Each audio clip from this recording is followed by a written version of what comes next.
নমস্কার বন্ধুরা, আশা করি তোমরা সবাই ভালো আছো। তো আজ আমি বিষ্ণুপুরের ভিডিও নিয়ে এসেছি। বিষ্ণুপুরের কয়েকটি দর্শনীয় স্থান তোমাদের ঘুরে দেখাবো। ভিডিওটি ভালো লাগলে অবশ্যই লাইক, শেয়ার, কমেন্ট করবেন আর অবশ্যই পাশে থাকার জন্য চ্যানেলটিকে সাবস্ক্রাইব করে দেবেন।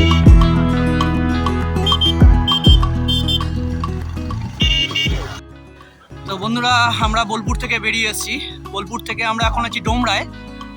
এখন আমরা 30 কিলোমিটার জার্নি করে ফেলেছি বাইকে। তো আমরা এখন যাচ্ছি বিষ্ণুপুর। তো রাস্তার অবস্থা ঠিকই আছে। তো আমরা বিষ্ণুপুরে গিয়ে আবার কথা বলবো, আর মাঝখানে যেখানে আমরা হল্ট দেবো সেখানে আপনাদের দেখাবো। এরপরে থাকবে বিষ্ণুপুরের ভিডিও, বিষ্ণুপুরের ফুল দেখাবো আমরা জায়গায় কোথায় কোথায় আমরা যাব। তো একসঙ্গে থাকুন, এনজয় হবে, আমাদের সঙ্গে দেখতে থাকুন। আর এখন সময় হয়েছে সন্ধ্যা 5:45। দেখি কটার মধ্যে আমরা বিষ্ণুপুরে ঢুকি।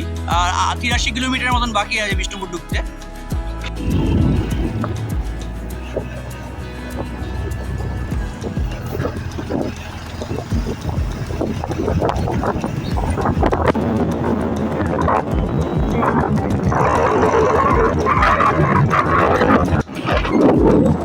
সন্ধ্যা 6:25 আমরা দুর্গাপুরে ঢুকে গেছি। এই দুর্গাপুর হাইওয়ে বেরিয়ে যাচ্ছে। আমরা এখান থেকে এই রাস্তা দিয়ে নেব। আমরা এখান থেকে এখন আরও 64 কিলোমিটার বাকি রয়েছে। আমরা 49 কিলোমিটার মতন পার করে এসেছি। এই দোকান থেকে আমরা চাটা খেয়ে নিলাম, আবার আমরা এগোবো। চলো ভাই, লেটস গো।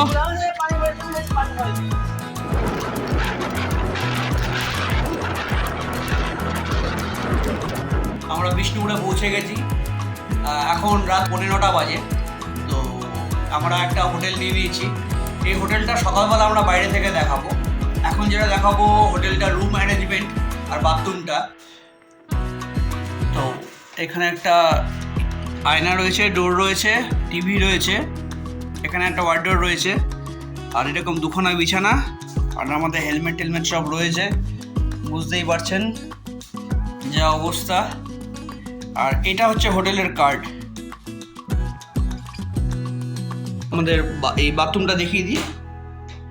বাথরুমটা মোটামুটি পরিষ্কার, একটা গিজার রয়েছে, ঠিকঠাক, মোটামুটি খারাপ নয়। Good morning from Bishnupur. তো আজকে আমরা বিষ্ণুপুরের সাইট সিন করবো আর আপনাদের এই হোটেলের ভিউটা মানে জায়গাটা দেখাবো। হোটেলে আমাদের 600 টাকা করে লেগেছে। আমরা তিনজনে একসাথেই ছিলাম। ডবল বেড, দুটো খাট সবই রয়েছে, এখানে দেখিয়ে দিয়েছি। তো হোটেলের সামনে থেকে আপনাদের একবার দেখিয়ে দিচ্ছি আর লোকেশনটা বলে দিচ্ছি। এই হোটেলটার লোকেশনটা একটু বলে দিন। লোকেশনটা হচ্ছে রশিদগঞ্জ বাস স্ট্যান্ড। হ্যাঁ, Rashidganj bus stand. Rashidganj bus stand. এটা তারাগাড়ে করতে হবে Ukilpara. Ukilpara, near by Rashidganj bus stand. Near by Rashidganj bus স্ট্যান্ডের ঠিক পিছনে।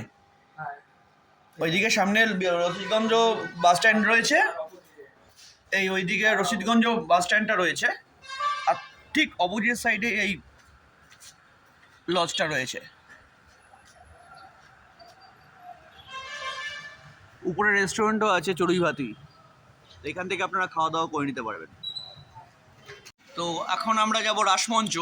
তো সেখানে গিয়ে আপনাদের সঙ্গে দেখাবো রাসমঞ্চটা। খুব সুন্দর একটা জায়গা, আর ওয়েদারটা খুব ভালোই রয়েছে। কাল থেকে আমাদের ওয়েদার সাথ দিয়েছে। কালকে আমরা 113 কিলোমিটার রাইড করেছি, কোনো রকম বৃষ্টি হয়নি। বৃষ্টি হলে বিশেষ করে গাড়ি চালাতে খুবই অসুবিধা হয়। তো আমরা রাইড চালু করলাম। ওং নমঃ শিবায়ং, হর হর মহাদেব বলে আমরা এখান থেকে বেশিক্ষণ না, 1.3 কিলোমিটার দেখাচ্ছে, 5 মিনিটের মতন।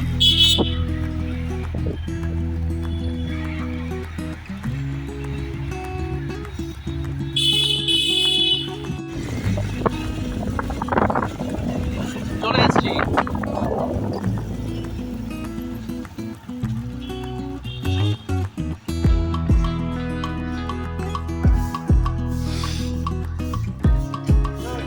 রাসমঞ্চের প্রবেশ মূল্য 25 টাকা ছিল।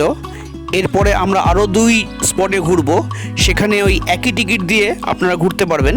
আর আপনারা যদি ভিতরে ভিডিওগ্রাফি করেন তার জন্য আলাদা করে চার্জ নেয়। স্টিল ফটোগ্রাফির জন্য কোনো রকম চার্জ করা হয় না।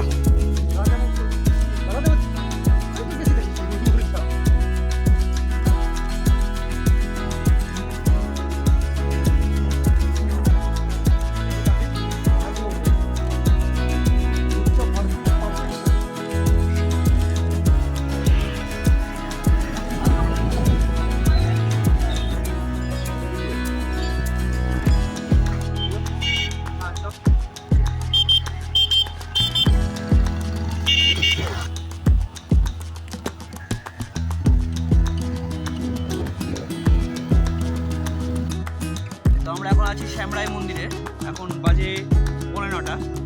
তো এরপরে আমরা জোড়বাংলোতে যাব।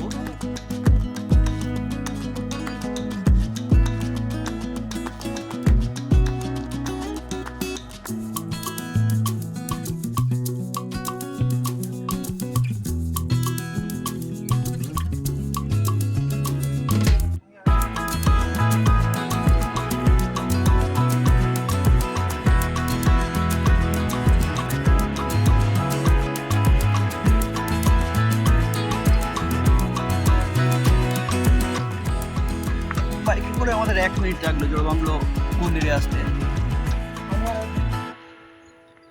এগুলো সব গভর্নমেন্ট আন্ডারটেকিং।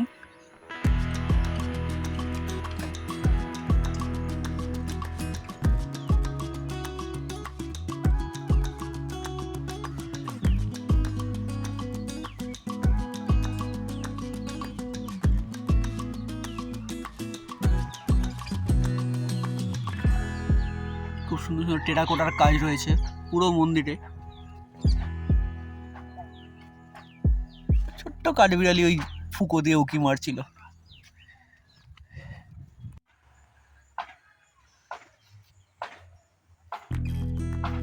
তো জোড়বাংলো মন্দির আমাদের দেখা হয়ে গেল, ভিতরেও আমরা অল্প বিস্তর করেছি। আর এর পাশে পাশে দুখানা মন্দির আমরা দেখতে পাচ্ছি, ঠিক এর পিছনেই এরকম দুখানা মন্দির আছে, এখানে একটা আর ওইদিকে একটা।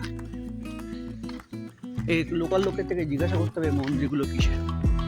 আর এখানে একটু ব্রেকফাস্ট করে আমরা তারপরে বেরোবো। ইচ্ছা আছে আমাদের আজকে মুকুটমণিপুর যাওয়ার। এখান থেকে মুকুটমণিপুর 60-65 কিলোমিটার। তো আমরা এখান থেকে ব্রেকফাস্ট করে আমরা বেরোবো। এখানে ঘুগনি মুড়ি আর কি আছে দিদি ভাই? ডিম টোস্ট আছে, ঘুগনি মুড়ি আর বাটার টোস্ট, ঘুগনি পাউরুটি পাওয়া যাবে। আচ্ছা, এই দুটো যে মন্দির দেখছি, এই দুটো মন্দির কিসের?